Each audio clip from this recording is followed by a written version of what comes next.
Hi, everybody. I've decided to make a little series where I kind of break down what I see in a lot of My Hero Academia characters, because I feel like a lot of little subtle details are missed. And then that character tends to get a lot of hate or is misunderstood, which is why I am starting with this man, Endeavor. Enji Todoroki. Endeavor is my favorite character.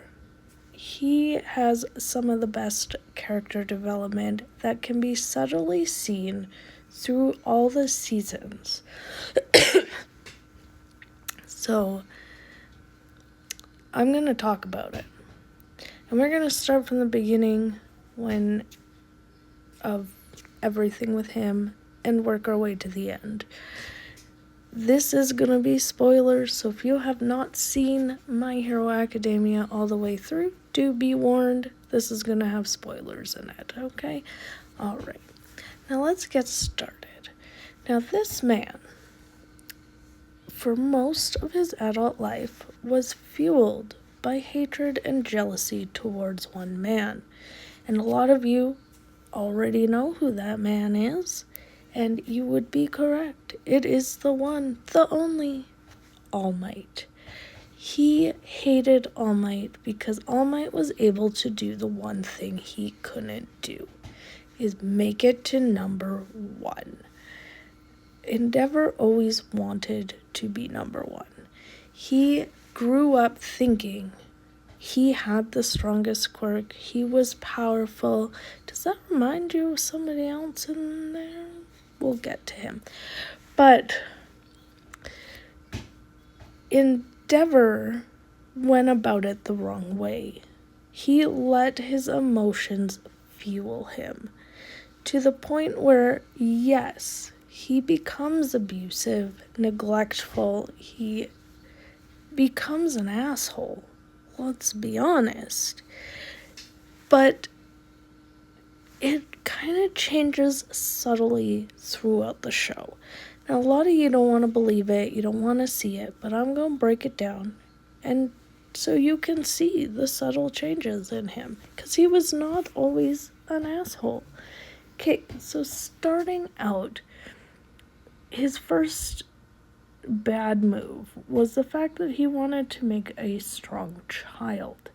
So he decided to buy a wife for her quirk, and he settled on Ray.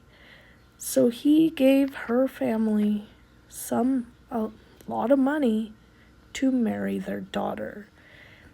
And a lot of people will say that there was no connection, no love, they hate each other. I don't think they do. They just don't know each other. Okay? Because when you watch it and you see when they got married, they're walking down that path and she stops to look at the blue flowers. Endeavor stops next to her and asks her if she likes the flowers, and she says yes, they're so pretty, and they continue on with their day. But as you watch the show, and especially when Ray is first introduced, you will see sitting on her windowsill is a blue flower. The same blue flower that she said she liked. And then she goes on to say that Endeavor brings her flowers regularly. If he did not love her in even a little bit of a way, he would not care. Now, yes, he locked her in a psych ward because she had a psychotic break and poured boiling water over Shoto's face. Yes, that happened. But I generally believe that he put her in there for her safety as well as her children's safety, because she did have mental problems from the abuse she endured. So that is a fact, okay? I do believe that he did genuinely care about her. He just has a bad way of showing how he cares. Moving on, okay? Now, after Toya, their eldest son, dies,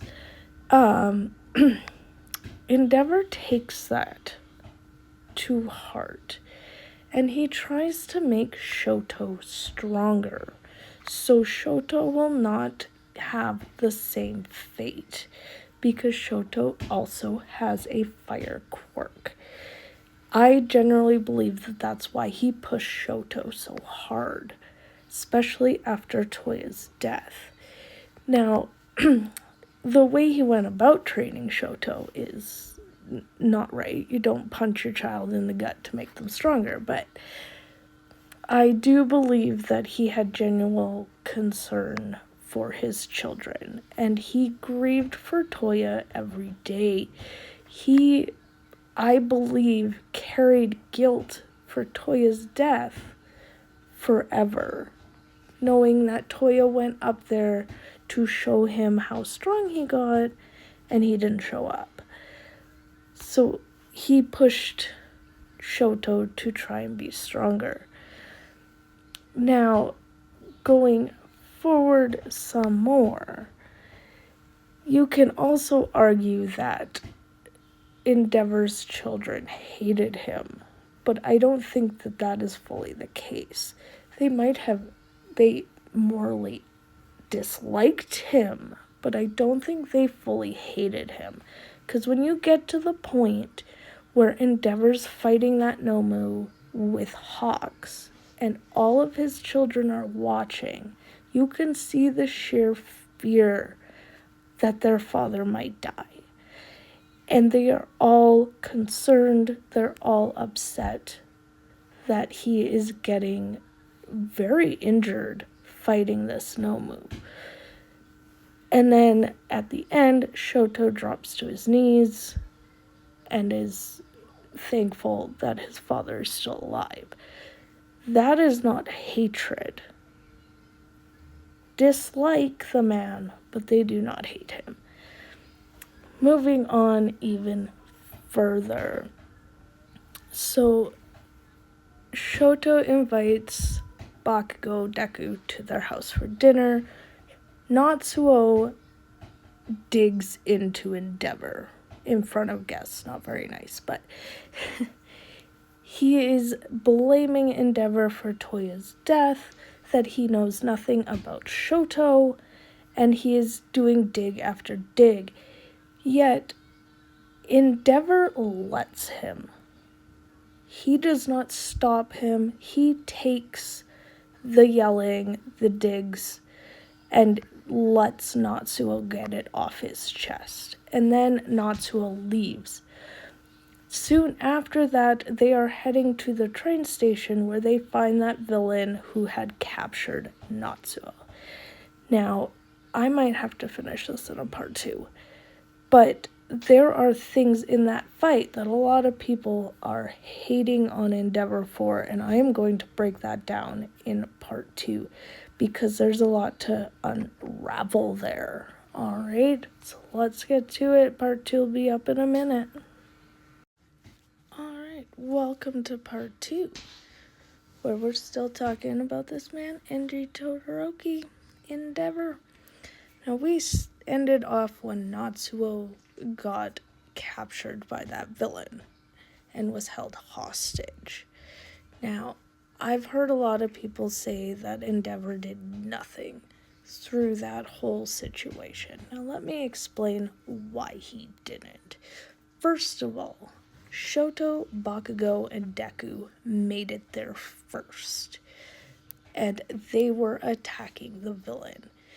Now, the second reason is because if Endeavor launched an attack, he would have hit Natsuo, which he did not want to do. He did not want to hurt his son. So he held back and would have jumped in if the other three could not handle it, which, as we know, they did. And then Endeavor shows complete relief when his son is safe, and it tries to express that he was concerned and that he was happy he was okay. He drops to his knees and is in utter shock. Now, that did not make their relationship better, but you could see that Endeavor actually does care about his children. Moving a bit past that, now we get to the first part of the war, where they are attacking on two fronts.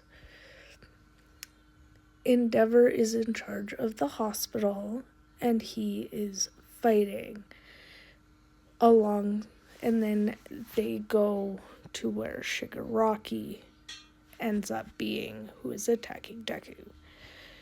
Endeavor goes to fight. He is now fighting along with his son, Shoto, and they actually work quite well together. But then the frickin' mountain comes barreling in with the League of Villains on their back. This includes a villain called Dobby. Now, if you have not made it to this part, 100% spoiler alert right now. So if you do not want to be spoiled, scroll away. That is your disclaimer. Continue if you wish. Now, Dobby puts on a show, and he reveals that he is actually Toya Todoroki. And this puts Endeavor and Shoto into shock. Endeavor is completely shocked that his eldest son, he thought was dead, was actually alive and had turned into a villain. And I will get to Dobby. Dobby's story is top-notch, really. So Endeavor has to deal with the fact that his eldest son is now his enemy. He cannot move due to this, because as I said before, he actually does care about his children. And to find out that a child of yours you thought to be dead had actually been alive this whole time must be heartbreaking. So Endeavor is paralyzed with fear, but to protect his, I shouldn't say fear, out of sadness, grief, I'm not sure, but by an emotion. But he gets over that quickly when Dobby, or Toya, starts attacking Shoto. He tries to fight back. Also, earlier in that battle, if you will recall, Endeavor willingly almost sacrifices himself to stop Shigaraki, to protect the heroes and the children who are also fighting, including his son, to protect them from danger. If that is a man who cares for nothing but himself, I think we need to look up that definition again. Then they all leave. Endeavor is severely injured in this battle. And it doesn't help either that Toya broadcasted his story everywhere.